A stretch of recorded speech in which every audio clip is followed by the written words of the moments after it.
Memasuki hari ke-17 perang Iran melawan Amerika Serikat dan Israel telah menimbulkan kehancuran infrastruktur dan korban jiwa masyarakat tidak berdosa di kedua belah pihak. Bahkan, perang kini menyasar lokasi-lokasi strategis seperti kilang-kilang minyak di wilayah Iran dan Israel maupun negara tetangga seperti Oman.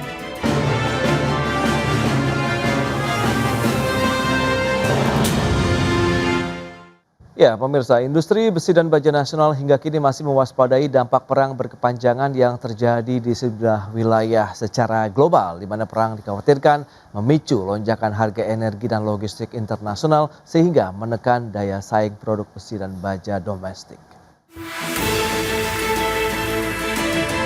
Memasuki hari ke-17 perang Iran melawan Amerika Serikat dan Israel telah menimbulkan kehancuran infrastruktur dan korban jiwa masyarakat tidak berdosa di kedua belah pihak.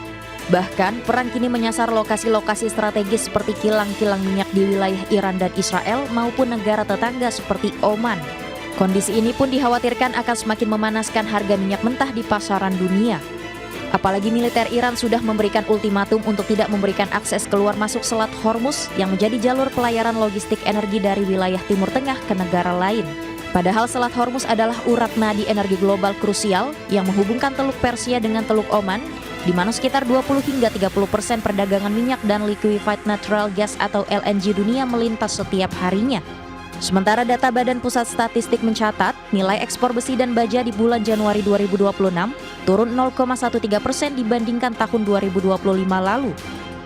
Sedangkan volume ekspor besi dan baja justru tercatat naik 6,65% di bulan Januari 2026.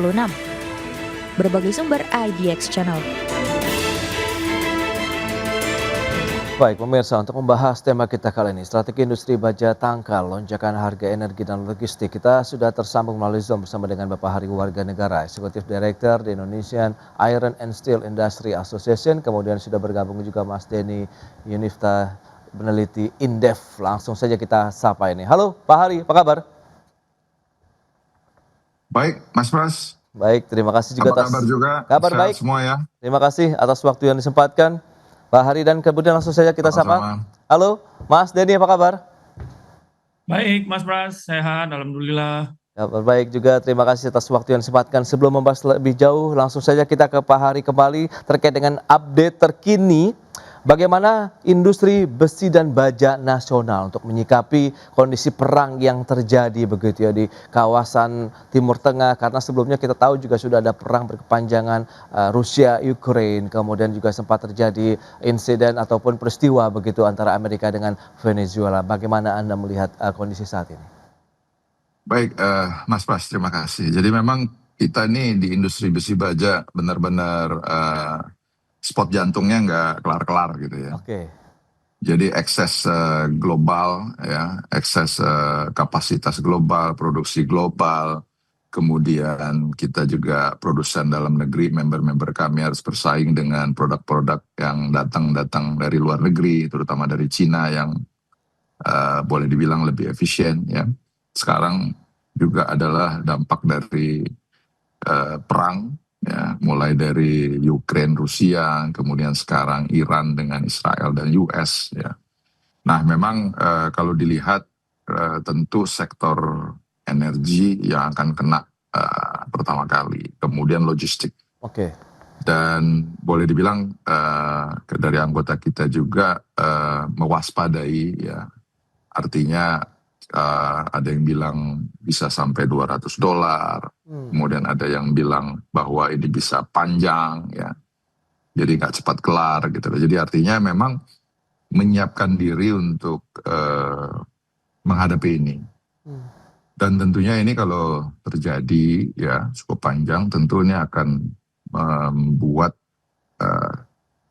dari kita pelaku industri untuk mewaspadai ya, tidak ada tindakan investasi baru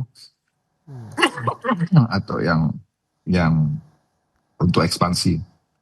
Jadi ini kondisi yang ada untuk di anggota-anggota kita, dan tentunya kita juga akan melakukan penerapan efisiensi di sisi operasional. Efisiensi juga nampaknya akan dilakukan. Nah, dengan menyikapi kondisi saat ini, Indef sendiri melihat bagaimana ini, Mas Denny, kalau kita lihat dengan kondisi di Timur Tengah, apakah juga akan langsung memberikan dampak ya terkait dengan stabilitas rantai pasok global, khususnya bagi aktivitas perdagangan internasional Indonesia ini? Ya, memang tantangannya ini cukup kompleks ya, dan Ya, ketidakpastian ini meningkat sangat tajam gitu ya. Jadi saya melihat itu dampaknya itu bisa dari dua transmisi ya. Yang pertama itu tentu energi ya, dan yang kedua itu melalui jalur pelayaran ya, jalur perdagangan ya. Nah, ini yang resikonya di situ. Nah, tentu dari sisi energi kita semua tahu ya bahwasanya peningkatan harga uh, harga energi itu ya menyebabkan peningkatan harga ini ya pengolahan ya, biaya pengolahan bagi industri itu tentu oke. gitu ya. Namun juga di satu sisi premi resiko itu menjadi meningkat Hmm, gitu ya. Karena apa? Karena dari sisi pelayarannya ya. Jadi karena terjadi eskalasi ya di Selat Hormuz itu yang kemudian menurunkan pelayaran melewati situ gitu. Jadi pelayaran itu kemudian menggeser atau rerouting ya. Rerouting ini yang kemudian menyebabkan peningkatan logistik cost gitu ya. Karena memang pertama tentu mengeluarkan bahan bakar yang yang lebih banyak gitu ya, sehingga perusahaan-perusahaan logistik itu tentu akan mengurangi kapasitas pengirimannya ya, karena kebutuhan dari bahan bakar yang sangat besar. Nah, ini yang oke. kemudian meningkatkan risiko pengiriman yang juga cukup besar. Jadi transmisinya ada dua di situ, Hmm, gitu ya. Sehingga ini yang kemudian menyebabkan tekanan yang cukup besar. Nah, terlebih kalau kita melihat komposisi dari industri kita, gitu ya, memang biasanya sekitar 40% itu uh, energi intensif, gitu ya. Jadi oke. banyak industri dari kita itu memang sangat bergantung kepada energi, gitu ya. Sehingga ketika energi naik, gitu ya, sekitar 40% cost itu juga akan meningkat, karena ya sekitar 40% itu disumbangkan dari kontribusi energi, gitu ya. Nah, ini yang kemudian menyebabkan resiko yang cukup sistemik ya, Ya. bagi Indonesia, industri di Indonesia, utamanya untuk besi dan baja gitu ya, seperti itu Mas. Baik, Mas Didi. Nah, kita kembali lagi ke Pak Hari. Nah, lantas seberapa besar sih Pak kalau boleh tahu sebenarnya porsi biaya logistik, kemudian energi ya terhadap total biaya produksi industri baja di tanah air saat ini? Apakah juga ini cukup krusial begitu atau bagaimana? Ya, jadi memang cukup signifikan ya. Kalau digabung dua itu bisa 50 sampai 55% daripada ongkos Oke, produksi. Energi itu di sekitar 15-20 ya. Kemudian logistik itu dia 25 sampai 30 ya. Dan tentu ini tidak hanya di sektor besi baja ya, karena logistik itu akan pengaruh ke semuanya. Semua industri lah seperti itu. hmm, Nah, memang boleh dibilang ini adalah tahapan yang kita menyesuaikan dengan keadaan. Karena memang boleh dibilang bahwa ingat tahun 2011, 2015 itu minyak dunia itu 120 US dollar per barrel, Mas. ya, Jadi kita juga pernah mengalami ya. Nah, memang automatically penyesuaian itu akan ada. Tapi yang udah pasti ya, kegiatan efek yang paling paling dahsyat itu pasti perlambatan kegiatan perekonomian. Ini pasti oke, akan terjadi ya. Nah, tinggal bagaimana kalau menurut kami ya pemerintah Indonesia menyikapi ini. Artinya saya rasa para Menko ya, menteri ya, dan juga pemimpin negara kita Pak Presiden Pak Gibran itu sudah menyiapkan juga langkah-langkah ya. Karena satu yang menurut kami ya yang bisa menolong kalau keadaan ini akan makin parah adalah ekonomi dalam negeri. Jadi perekonomian dalam negeri. Jadi government spending ya. Kemudian program yang jalan sekarang misalnya MBG, Koperasi Merah Putih, kemudian apakah perumahan. Nah, harapan kami adalah diutamakan pelaku dalam negeri. hmm, Barang-barang dari dalam negeri. Karena ini yang akan mensupport. oke, Ya, jadi kalau misalnya program-program pemerintah ini udah cukup bagus, ya kan? Karena didesain untuk menggerakkan ekonomi daerah sampai ke daerah. Contohnya adalah program MBG, di mana dapur-dapur itu ada di daerah, suplai bahan baku ada dari daerah. Ya. Nah ini juga kita berharap bahwa yang lain, perumahan terutama, kemudian Operasi Merah Putih kan juga membangun warehouse di daerah-daerah. Ini utamakanlah adalah memakai produk dalam negeri dulu, sehingga pelaku-pelaku dalam negeri ini tetap bisa beroperasi dengan baik gitu loh. Karena boleh dibilang apabila market dunianya turun atau melambat atau nanti wait and see ya, yang bisa menolong adalah ekonomi lokal. Itu sih dari Baik. kami. Lantas sejauh mana dampaknya terhadap daya saing, kemudian apa saja langkah-langkah yang sudah disiapkan, kita bahas lebih jauh nanti di segmen berikutnya. Pak Hari, Mas Denny, kita akan jeda dulu sebentar ya. Dan pemirsa, kami akan segera kembali usai pariwara berikut ini. Ya, terima kasih Anda masih bergabung bersama kami dalam Market Review. Dan pemirsa, berikut ini kami akan sampaikan sejumlah data. Kita akan cermati bersama seperti apa sih kinerja dari nilai ekspor besi dan baja Indonesia. Ini data per Januari 2026 yang sudah dirilis oleh Badan Pusat Statistik ya. Januari 2025 kita lihat ini sekitar 2,123 miliar dolar Amerika Serikat. Sementara di Januari 2026 menurun tipis saja 0,13% menjadi 2,121 miliar dolar Amerika Serikat. Itu dia dari sisi nilai. Dan selanjutnya kita akan cermati lagi bagaimana dengan volume ekspornya. Justru kalau memang tadi dari sisi nilai ada sedikit pelemahan 0,13%, tapi dari sisi volume justru ada kenaikan menjadi 6,65% dari 1,72 juta ton di Januari tahun 2025. Kemudian di tahun 2026 ini di Januari naik menjadi 1,84 juta ton. Itu dia beberapa data yang sudah kita sampaikan dan kita akan lanjutkan kembali perbincangan bersama dengan Bapak Hari Warga Negara dan juga Mas Denny Junifta. Ya, itu dia. Dengan beberapa informasi tadi yang sudah disampaikan, berarti dari sisi nilai eksportasinya masih ada. Kemudian lantas seperti apa Pak dampak dari kondisi global tadi, kemudian terkait dengan daya saing dari akhirnya produk-produk besi dan baja Indonesia ini akan seperti apa Pak Hari? Dan lantas mitigasi yang sudah disiapkan seperti apa juga? Silakan. Baik. Jadi yang pertama saya respon ke grafik yang Mas Pras tadi sampaikan ya. Jadi kalau dilihat ya, volume naik, tapi dari nilai US dollarnya atau rupiahnya turun. Itu artinya adalah bahwa ada penurunan harga dari barang-barang tersebut. Yang tahun lalu dijual misalnya X, berarti tahun sekarang dijualnya X minus. Kan begitu.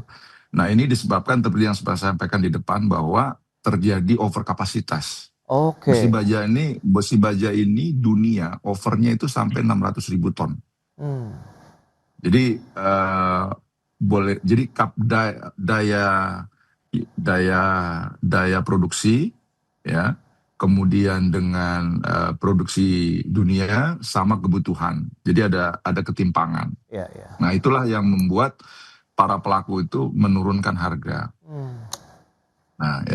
Nah itulah yang terjadi. Jadi artinya boleh dibilang bahwa efek daripada over kapasitasnya dunia sama ekses kapasitasnya besi baja itu bisa terlihat dari grafik yang Mas sampaikan tadi. Nah kemudian berikutnya lagi bicara mengenai daya saing udah pasti ya. Nah, apalagi China itu produksi crude steel-nya 1,2 miliar ton setahun. Kita sekitar 18 juta ton. Jadi bayangkan 1,2 miliar sama 18 juta. Jauh gitu loh. Ya. Nah memang kalau bicara daya saing, China ya atau negara lain seperti India yang sudah 200 juta ton ya, itu boleh dibilang sudah punya struktur biaya yang lebih efisien. Apalagi mereka mendapat insentif dari pemerintah. Cina ini udah pasti, yang penting lo ekspor ya, ini 1, 2, 3, 4, 5 dukungan dari pemerintah. Nah itu ada tuh di Cina. Ya kan, jadi boleh dibilang makanya mereka itu punya insentif lah yang kita sampaikan. Nah memang kalau dilihat secara lebih jauh, contoh misalnya adalah suku bunga, kemudian pajak, ya keringanan pajak, ya kemudian juga insentif pajak untuk ekspor itu ada, itu semua ada dari pemerintah Cina. Nah ini membuat mereka berdaya saing kan begitu. Nah, contoh lagi misalnya Timur Tengah. Timur Tengah itu juga produksi besi baja yang cukup banyak. Keuntungan dari mereka adalah bahan baku atau bahan bakarnya energi mereka murah Oke. karena mereka produksi besar kan minyaknya. Kita produksi besar tapi impor juga gede kan gitu. Jadi Ya. kita rely kepada impor. LPG kita masih impor.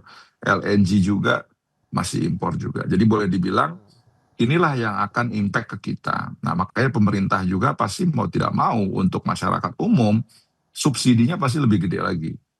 Ya kan? Kalau enggak pilihannya adalah menaikkan bahan bakar kan gitu, BBM kan begitu. Nah, apakah juga nanti akan berimbas kepada listrik? Ini kita juga belum tahu. Kenapa? Karena 85% listriknya PLN ini masih berdasarkan fosil. Oke. Nah, PLN sudah punya RUPTL untuk 10 tahun ke depan membangun PLTS 14 giga. Good. Jadi artinya memang di sini juga akan mengepush kita untuk lebih kreatif, lebih inovatif, untuk lebih efisien di sektor energi tentunya. Nah, kita berharap hal-hal ini termasuk di dalam mitigasi yang Mas Pras tanyakan tadi. Ya. Kita udah harus meningkatkan sumber listrik kita dari renewable energy. Ya, baik itu hydro, angin, kemudian solar panas dari matahari. Nah, ini dipercepat kalau menurut kami karena memang beberapa juga tuntutan dari market sekarang ini bicara green energy. Ya, di industri besi baja, di mana kalau kita masuk ke Eropa udah ada CBAM, Cross Border Mechanism Adjustment. Apabila dilihat besi bajanya belum green, apakah itu cara teknologinya ataupun energinya, dia akan kenakan fiskal tambahan. Nah, ini beberapa dari anggota kita sudah juga memasang PLTS sendiri. Jadi untuk membuat adalah bisa masuk ke market-market ke Eropa dan lain-lain seperti itu. Nah, ini tentu bisa dipercepat karena mau tidak mau tetap juga walaupun kita bisa bangun di manufacture di Indonesia tetap harus ada izin dari PLN seperti itu. Nah, inilah salah satu yang menurut kami tentu kita kalau lagi kejepit ya, kalau kita lagi terdesak biasanya lebih kreatif Mas Pras. Betul, Pak. Jadi ide-ide inovatif dan lain-lain itu seperti ada seperti itu. Nah, jadi artinya yang pertama adalah government spending, kemudian bagaimana pemerintah meng-create ekonomi daerah untuk supaya berputar ya. Pakailah produsen-produsen dalam negeri, pakailah besi baja dalam negeri, pakailah produk-produk dalam negeri, pakailah aplikator-aplikator dalam negeri, pakailah pelaku-pelaku buruh tenaga kerja dari dalam negeri. Nah, kemudian juga di sektor energi, mau tidak mau, ya tentu lebih inovatif lagi. Sama yang terakhir adalah sistem logistik kita. Bagaimana sistem logistik kita bisa di-create ya, lebih efisien. Tol laut, kemudian single window-nya, ya kan. Bagaimana dwelling time yang ada di pelabuhan-pelabuhan, kemudian juga kutipan-kutipan, ini mohon maaf ya, kalau logistik di darat nih, ya kan, ini yang pos-pos ngeberhentiin, ya kan, nanti harus dikasih duit dulu kalau nggak lancar, banyak seperti itu. Apakah itu ormas? Ya, kami tidak mengatakan ini aparat, tapi ormas dan lain-lain ini banyak sekali. Jadi X faktor yang menambah beban cost produksi di Indonesia ini cukup banyak. Oke, itu dia beberapa item ya yang perlu dicermati. Nah, Mas Dedi, dengan kondisi tadi yang sudah dijabarkan, kemudian dengan adanya tekanan masih dari global, Anda melihat bagaimana sih tekanan industri manufaktur kita begitu akhirnya di tahun 2026 ini? Anda melihat kita masih bisa resilience atau seperti apa? Atau ada potensi yaitu dengan kenaikan harga global tadi, apakah juga produk-produk Indonesia bisa berpotensi juga mengalami kenaikan? Ya, tentu. Jadi yang pertama, sejauh mana kemudian dampaknya terhadap industri dalam negeri itu kita perlu melihat seberapa panjang kemudian konflik ini akan terjadi. Itu dan seberapa intensif, seberapa besar intensif perang ini juga terjadi. Gitu ya. Itu yang kemudian berpengaruh. Nah, pengaruhnya tentu dari dua sisi, baik itu ekspor maupun impor. ekspor maupun impor itu tentu dipengaruhi oleh biaya logistik dan bahan bakar tadi ya, itu juga mempengaruhi dari dua sisi. Nah, cuman salah satu hal yang kemudian krusial adalah karena kita memang net importir bahan bakar ya, bahan bakar minyak, salah satu risiko yang paling krusial itu terhadap exposure terhadap nilai tukar, gitu ya. Baik. Biasanya kenaikan dari harga bahan bakar minyak itu membutuhkan dolar ya, untuk membeli kan membutuhkan dolar yang lebih banyak gitu ya, sehingga itu menekan rupiah kita biasanya. Itu biasanya diikuti oleh kalau tidak eksposurnya meningkat, nilai tukarnya melemah gitu ya, atau cadangan devisanya juga akan turun. Nah, itu biasanya di situ. Nah, ini yang menjadi resiko gitu ya, jadi dua sisi ya. Nah, yang untuk eksportir ya, risikonya itu kompetitif ya, daya kompetisinya ya, itu yang kemudian akan Oke. berkurang. Karena tadi disebutkan oleh Pak Hari, bahwasanya memang dari sisi industri besi dan baja, kita itu secara dunia memang excess demand, excess supply ya. Nah, itu yang kemudian berpotensi menyebabkan margin dari industri besi dan baja itu semakin tipis karena di situ perang harga dan lain sebagainya. Belum lagi kemudian dipengaruhi oleh berbagai tindakan-tindakan negara lain ya gitu ya. Misalkan tindakan-tindakan memberikan Ya. subsidi yang berlebihan gitu ya. Kemudian menurunkan Baik. harga di bawah pasaran. Nah, itu yang Ya. kemudian menyebabkan tekanan yang lebih serius. Nah, dari sisi impor tadi importir memang menghadapi tekanan ya. Tapi keuntungannya adalah bahwasanya ini bisa mendukung industri dalam negeri, besi dan baja dalam negeri ya. Tapi dengan syarat gitu ya, bahwasanya tadi disampaikan oleh Pak Ari bahwasanya ekonomi tumbuh, konstruksi tumbuh gitu ya, Oke. pembangunan tumbuh. Karena permintaan dari industri besi dan baja itu memang mayoritas ada di sektor konstruksi. Betul. Nah, sayangnya memang banyak yang disuplai dari import ya. Nah, ini yang kemudian perlu didorong untuk meningkatkan produsen industri dalam negeri ya. Oke, Mas Seperti itu. Denny. Nah, apakah perlu akhirnya ada insentif energi ataupun insentif untuk kebijakan logistik? Kita akan bahas lebih jauh nanti di segmen berikutnya. Kita akan jeda kembali sebentar Pak Hari dan juga Mas Denny dan pemirsa, tetaplah bersama kami. Masih menyaksikan Market Review dan kita lanjutkan kembali perbincangan bersama dengan Bapak Wahri Warga Negara, Executive Director di Indonesian Iron and Steel Industry Association, kemudian juga Mas Denny Yuarta Junifta, peneliti Indef. Nah, Mas Denny, kalau kita bicara mengenai insentif, adakah mungkin ramuan-ramuan kebijakan lagi yang perlu dilakukan oleh pemerintah? Kalau tadi memang tadi disoroti begitu ya oleh Pak Hari adalah bagaimana sektor logistiknya, energinya begitu yang menggunakan green energy. Apakah insentif-insentif juga perlu kita intensifkan misalnya? Ya, tentu gitu ya. Dan ini memang sangat lazim diberikan di banyak negara. Oke. Gitu ya. Misalkan Cina tadi disampaikan oleh Pak Hari bahwasanya Cina itu memang industrinya itu diberikan insentif yang besar-besaran terhadap energi gitu ya. Utamanya terhadap pembiayaan-pembiayaan murah ya dari bank negara karena di sana ada yang namanya bank spesial gitu ya, bank khusus gitu ya. Itu yang pertama. Di Amerika Serikat tentu dari sisi proteksionismenya mereka diberikan seperti itu. Di Uni Eropa insentif-insentif untuk green teknologi gitu ya, untuk mengurangi dari biaya produksi tadi disampaikan bahwasanya minyak juga memang memberikan ketidakpastian gitu ya. Dan juga misalkan India gitu ya, mereka memberikan berbagai insentif dari sudut pandang ekosistem besi dan bajanya itu sendiri. Nah, artinya memang industri besi dan baja itu dipandang sebagai industri strategis yang kemudian banyak negara itu memberikan dukungan penuh terhadap itu. Oke. Baik itu insentif energi maupun insentif terhadap ekosistemnya. Seperti itu. Jadi sangat diperlukan.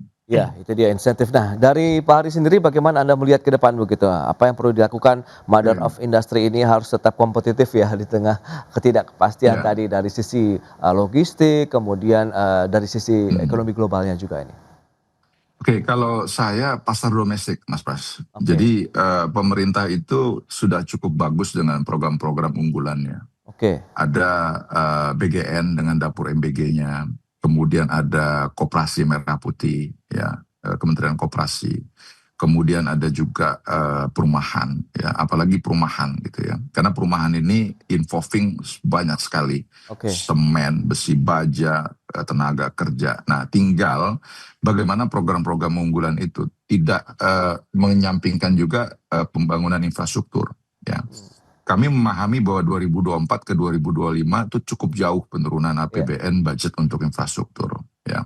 Nah, ini kalau bisa ditambah, Mas, ya, karena ini akan menggeliatkan pelaku-pelaku usaha di daerah, ya. Nah, tinggal highlight dari kami adalah semua program unggulan pemerintah ini pakailah produk-produk dalam negeri dulu, ya, termasuk besi baja dan lain-lain, gitu. Nah, kemudian apa namanya, impor boleh, ya. Nah, menurut kami tidak anti impor, tapi boleh nggak impor itu nanti setelah memang nggak cukup pelaku-pelaku usaha dalam negerinya menyediakan barang-barang dan lain-lain gitu loh. Nah, jadi ini dulu gitu loh. Kenapa? Karena program pemerintah cukup bagus, Mas, kalau dilihat. Cetak sawah 3 juta hektar, ya kan. Kemudian mau menurunkan impor di apa namanya, pangan, baik itu daging, susu dan lain-lain, ya kan. Nah, kemudian juga perumahan, ya kan. Nah, tapi kan jangan sampai bangun rumah nanti bawa besi bajanya dari luar. Oke, iya. Nah, kemudian highlight tambahan dari kami adalah Kementerian Investasi, ya. Pada saat menerima investasi, jangan juga terlalu gampang menyerah dengan master list, di mana bahwa gue mau invest di Indonesia ya, tapi gue bawa bahan baku semua dari luar ya. Boleh nggak langsung nego? Boleh nggak 50-50? Gitu aja dulu, Mas. Oke, iya. Karena sekarang investasi, contoh misalnya pabrik mobil yang Vietnam, yang BYD, semua pegang master list, Mas. Bahwa bahan baku dan aplikator semua dari luar. Oke, iya. Nah, kita nonton kan begitu. Nah, satu lagi di sektor migas, SKK migas, ya. Bangun blok ini, bangun blok ini, bangun blok ini, tapi semua bawa bahan baku dari luar. Pipa-pipanya bawa dari luar. Oke. Ya, 500 kilometer, ya, salah satu blok yang cukup besar nih, saya nggak usah sebut ya. Itu 500-an kilometer pipanya, dalam negeri cuma suplai 5 kilo. Baik, oke. Nah, jadi maksud kami ini dulu nih. Nah, jadi kenapa? Karena Indonesia ini kayak memang rebutan buat orang investasi. Ya kan, stabilitas politiknya bagus, ya kan, kemudian ekonominya juga bagus, sama orangnya yang hampir 300 juta penduduk ini market gitu loh, captive gitu loh. Jadi orang naksir gitu loh. Nah, cuman jangan kita juga terlalu nggak jual, maksudnya terlalu murah gitu loh, Mas.